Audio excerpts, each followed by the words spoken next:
Hey, what's up? Get ready for some road case restoration.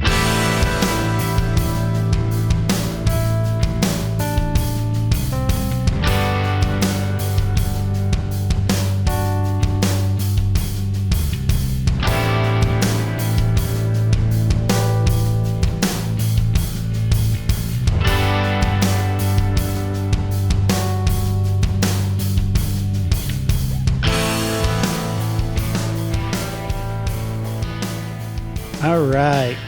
So I picked up this road case from Arc Thrift Stores, and I got a hell of a deal on it. As you guys know, these road cases are hundreds and hundreds of dollars, sometimes, $1,000 or a couple thousand, depending on how big they get. And this is a genuine Anvil road case, so I was pretty stoked, and I even picked it up on 50% off day. So yeah, I think I snatched this thing for... I think it was like $60, maybe like $65. I don't remember. But either way, it was a great deal. But it did need a little work. It was pretty beat up. Tons of scratches and just normal use all over it. That part wasn't the worst, though. What had happened to it was basically the foam was starting to deteriorate. And anybody that has open cell and closed cell foam, if you've had it for years, I'm talking a decade or more, the foam begins to break down, and it goes one of two ways. Either it gets crumbly and starts breaking apart that way, or basically it turns into this goo. It becomes to get wet and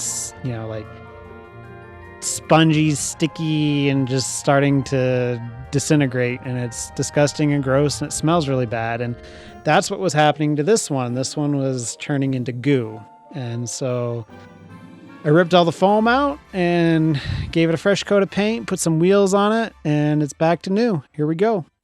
So this is how the case looked when I bought it. Yeah, you can see all the scuffs and scrapes and scratches and whatnot, but overall it was in pretty good condition. It was basically just the foam on the inside that was starting to fall apart. But I didn't like the color blue, so as you can see, I just masked off all of the hardware with blue painter's tape.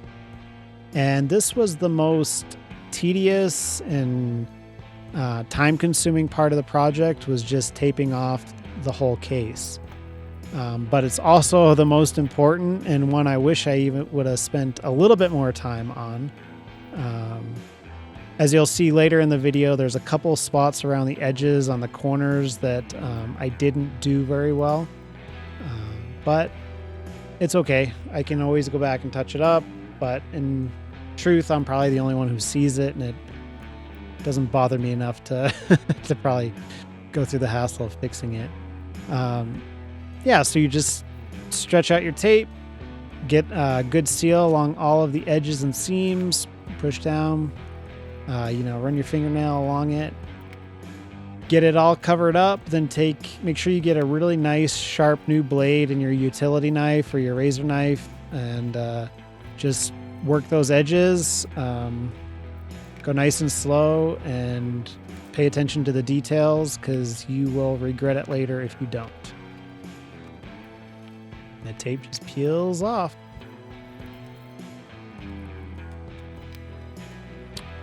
I'm going through here with the palm sander and just basically smoothing out any of the scuffs and scrapes, but primarily what I'm doing is roughing up the entire vinyl surface of the case so it creates a good mechanical bond with the paint I'm using. And I'm going to be using Plasti Dip, but it's really important to rough up the surface of this vinyl so that the Plasti Dip will actually adhere to the case. And this is what I'm doing with, a little bit of, sandpaper in my hand, and just roughing up the case and all the little spots, just so the Plasti Dip will actually adhere to the case itself. And so this is coat number 1, and it's just back and forth and horizontal. Then I'll go diagonally as well to avoid any railroad. You can kind of see there's some stripes there, but we'll get that taken care of. And if you've never used Plasti Dip before, it's a really neat product. You can get it at all the big box stores. But Ace is the place. like their logo or their slogan says, Ace is the place to get Plasti Dip. They are the most expensive out of anywhere I've seen, but they have the biggest selection. All right, so here we are adding a top coat, this metallizer, and it's a purple hue with metal flakes, but it's super, I guess you would say like not overt. It's not a huge, I guess, striking difference. It looks really pronounced on black Plasti Dip, but this white, it just gives it a nice little finished look. When you're looking at it in certain tones of light and from certain angles, you'll catch just a little bit of a purple hue and a little bit of a glisten. It's not super pronounced, but here you can kind of see what it's doing. You can see the little bit of the purple in there and a little bit of metal flake, and it just really, I think, finishes it off instead of just a matte white. Plasti Dip is just kind of boring, and this just gives it a little bit of something to help it look finished. Also, the metallizers and the pearl coats, they still have the rubbery texture that Plasti Dip is known for. So it's not hard. It doesn't add this like hard coat to it. It's still rubbery and very Plasti Dip like. So here we go, and we're pulling off the masking tape. And with Plasti Dip, you need to be really careful because it's basically just a coat of rubber. And when you're pulling it back, you can easily pull the Plasti Dip. You can pull it and peel it right back along with the tape. So make sure you have your knife handy. You cut around all of your seams and your edges, and you break the Plasti Dip from the tape, and that way you won't peel back any of the Plasti Dip that is supposed to stay where it's supposed to.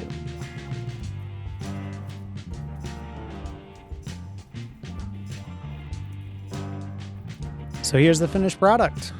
You can kind of see the metallizer, the different angles, a little bit of the purple hues and whatnot, but overall it's a real subtle effect that it gives on the white.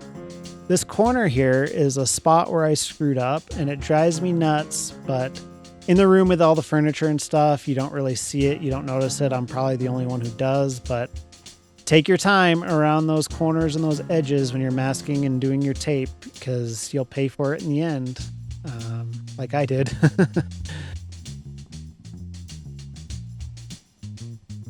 Overall, I think it turned out pretty well though, so I'm pretty happy with it. Here I am cutting out the plate to mount the casters to the bottom of the case. So this is just a piece of 1/2-inch plywood I had laying around the garage. It is the same stuff, I believe. I believe 1/2-inch plywood's used to make the case, so it was fortunate it's the same material. Here I am just marking off, getting everything even for these casters. Here I am putting it on. This is the bottom of the case, and the plate is setting on the bottom, and then it's just centering it all up so that it sits exactly where you want it, and then drilling your holes through the plywood and through the case, and they'll mount all together. So if you were to buy one of these cases from Anvil or whoever makes them, this is how they would work. They would mount the casters to a separate plate, so that way you can take them on and off. You can repair them easily, and it adds a lot more strength and rigidity to cases that are being wheeled. So they would have this additional plywood plate with the casters mounted to it like I'm doing right now. These casters that I'm using, I wouldn't recommend if you're actually doing production, travel, if you're shipping these containers anywhere. These are just cheapo locking casters. I'm going to use this as a coffee table primarily, maybe a few Comic-Cons or something here or there, but overall, buy a really high quality caster if you're going to be wheeling them in and out of trailers, across parking lots. And then these nuts that I'm tightening down right now, throw on some blue Loctite if you're actually going to be using this case to transport your stuff, because these things take a lot of abuse, and you'll definitely be thankful you put good casters. Now right here we've got a T-nut going into a bolt, and so this is how the caster plate mounts to the case. So what you do is you take these T-nuts that have the teeth on them, and I'll throw a photo up, and you just pound them into the wood. You have your hole drilled, and then you pound them in, and the teeth grab, and then your bolt goes up through the bottom. So it'll be bolt, washer, caster plate, case, and then T-nut is how it all lines up. You just throw 4 of these on there. It makes it super easy to take your caster plate on and off, and they just stick in there and last forever. So you can see there's the 4 holes. Throw the plate up there. Put your bolt and washer on and tighten it up with, a ratchet or a wrench, whatever you got. And there you go. Now your case has some wheels you can cruise around with. I made sure to get locking casters for this because I am going to be using it as a coffee table. So that way I can put my feet up and the thing doesn't roll away. I definitely suggest at least having 2 locking casters if you're going to be using it as an actual transportation piece. You don't want the thing rolling around in the trailer. And if you're on stage or whatever, you want to be able to lock it so it doesn't roll away. So at least have 2, if not all 4 wheels that lock. There's a picture of the outside. It was snowy and cold when I was working on this thing, but it was one of the nicer days. It was snowy out, but at least it was sunny and nice. So anyway, there it is, all set up. Sitting on those casters. And it is super nice to move around. I definitely like that I put the wheels on there. Now here we go. Here's the inside of this bad boy. I have all the foam pulled out, just measuring for the different lengths of foam that I need. And I don't have a hot knife, so I just used a utility knife, and that worked fine. If I was doing a lot of cases, obviously you'd want the hot knife. It just gives it that extra primo look, but I try to use the factory edges as much as I could around the tops and whatnot, and I'm totally happy with it. I'm totally fine with this. And what I used is basically a open cell and a closed cell mixture of the two. I put closed cell foam on the bottom, 1 inch, and I put 1 inch open cell foam on the sides and the top. And basically it's because closed cell foam works a lot better handling weight. And so here we are with the 3M number 24 spray adhesive, and this is for foam. And you just lay down a nice pad on the foam. You lay down some on the wood. You let it sit for 30 seconds to a minute. Let it tack up a little bit, and you just stick it together. And I ran out of battery while filming, so here now we are with the end product. And I just let the case sit in the garage for a few days with the lid open, kind of expel all the vapor or the kind of the stinky smell from the foam and the adhesive. So here we are. See, that's closed cell foam. See how it's nice and stiff and rigid? And that works great on the bottom. When you're adding anything with weight, you don't know, it just holds up a lot better handling weight. And see, there's the open cell, and that's super soft and cushy. So I use those along the sides, and I'll use them for filler in between if I need it. And here we are. All done, hanging out in the studio. This is how it turned out. All new foam, top, bottom, sides. I think I'm basically just going to keep some microphones and lenses, camera equipment. The stuff that I get into quite a bit because it's sitting right in the studio. But basically this thing, I'm just using it as a coffee table. That's why I made it. I found it. It was a great deal at Art. I was like, man, that'll be badass in the office. So there it is, all set up.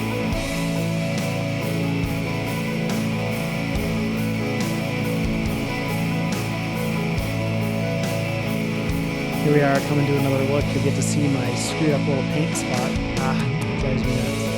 And then underneath, we got the locking casters.